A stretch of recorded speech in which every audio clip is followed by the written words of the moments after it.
Shown in the figure below is a loop of current placed in a uniform magnetic field of 0.55 Tesla.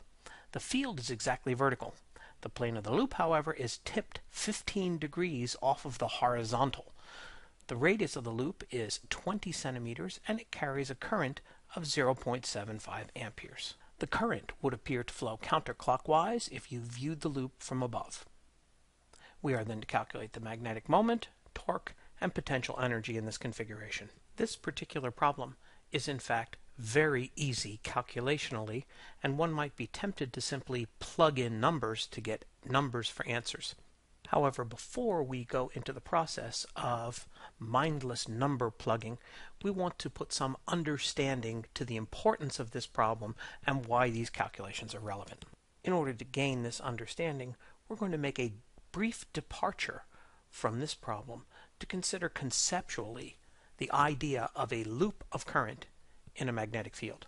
Although in our textbook and in every other textbook you're going to find a formula for the magnetic force on an element of current that tells us that the force will be equal to I times its length cross the magnetic field, we recognize that a simple length of wire represented by this bar cannot have a current that simply flows in one direction if the wire should end. Necessarily, the wire must be turned into a loop in order that the current could then flow, and in this particular drawing, the current would be flowing in this loop in the clockwise direction. Because of this complication, we see that a loop of current, when placed in a magnetic field, will have different forces at different locations around the perimeter of the loop, and this can be somewhat complicated. During our simple-minded departure from the main problem at hand, we're going to take the easiest possible example of a loop, and for that reason, we're going to make a rectangular loop. This image shows a rectangular loop as viewed from above, and we can imagine that there is a current that travels along this loop, and the current will necessarily go in a singular rotational direction, and we're going to take for our example the direction to be counterclockwise. It's easy to draw a loop like this from above. It is more difficult to draw a loop like this edge on. In order to make the diagram that I am about to draw understandable, I am going to give different colors to the four sides of this loop. First, the right-hand edge we're going to make green. The left-hand edge we'll make red, and then the parts of the loop that go horizontally, we're going to color them both blue. And now we're going to imagine that looking from above, this circle represents a person with the nose on their face in this direction, so that the green piece of wire represents current that is going away from you, the red wire is current that is going towards you, and the two blues, one of them goes to the left, one of them goes to the right. From your vantage point, since the green wire points directly away from us, I'm going to draw this as a circle, and we'll do the same thing for the red wire.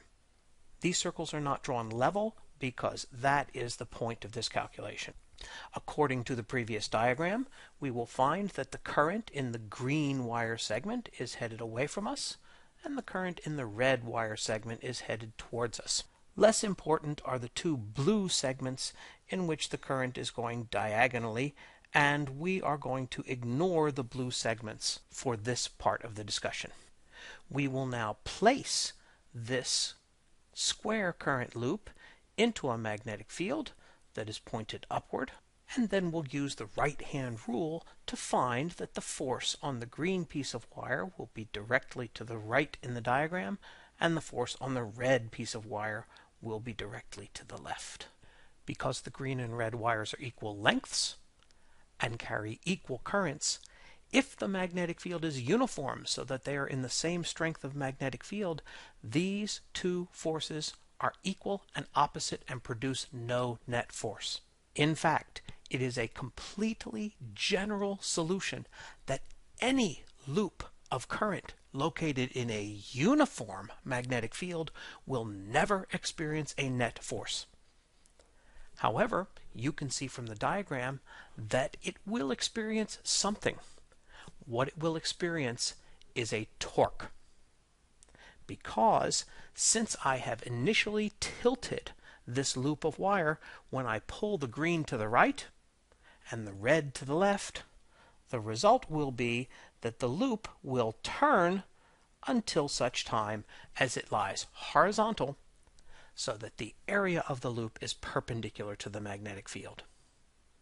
For that reason, we will consider any loop in a uniform magnetic field to experience zero force, but a non-zero torque. The torque that we experience can be written as the magnetic moment, which is a characteristic just of the loop, crossed with the magnetic field. And furthermore, any loop that is in the non-preferred direction can be considered to have a potential energy, and the potential energy will be written as negative mu dotted with B. These two factors are the factors by which we characterize what happens to a loop in a uniform field. No force, but yes torque and yes potential energy, and those are parts B and C of the calculation at hand. So ends our diversion from the main problem, and let's get back to the main problem. The figure itself is something of an optical illusion in that it is difficult to tell which edge of the loop is closest to you and which edge is furthest away. So for that reason, I'm going to use a solid red line to indicate the edge of the loop that is closest to us, and a dashed red line to indicate the region of the loop that is furthest from us. In this case, what we can say is that the description of how the current looks when viewed from above will indicate that the current flows this way on the side closest to us and the opposite way on the side furthest to us. Taking our right hand and laying the curled fingers of our right hand into the plane of this loop, and following the arrows as drawn, the thumb of our right hand will indicate that the magnetic moment of the loop in question is in this direction, mu. In part A, we must calculate the strength of the magnetic moment, and the magnitude of this vector quantity is equal to the value of the current times the area of the loop itself. Our current is 0.75 amperes, and since we have a circular loop, we can write its area as pi r squared. Plugging in the numbers, we find that the magnetic moment of our loop is 0.09425 ampere meters squared. In part B, we are asked to calculate the torque. The torque as a vector is mu cross B. Therefore, the magnitude of the torque is the product of the two magnitudes times the sine of the angle in between the magnetic moment and the magnetic field. Looking at the figure, we can see that with the magnetic field pointed straight up the page, the angle in between these two vectors is 15 degrees, and so we're able to solve for the magnitude of the torque and get the numerical value 0.0134 Newton meters. Once the torque has been calculated, we only have a single calculation to end the problem. In part C, we are to calculate the potential energy of a loop in a magnetic field. Any potential energy is lowest when the system is where it wants to be. The rule of thumb is that any loop in a magnetic field will turn in an attempt to make the direction of its mu vector and the direction of the magnetic field vector the same. Since dot product has its maximum value when two vectors are in the same direction, by making the minus sign in front of this quantity, we get the potential energy to have its lowest possible value when the mu is aligned with the B, and that is exactly the result that we would expect.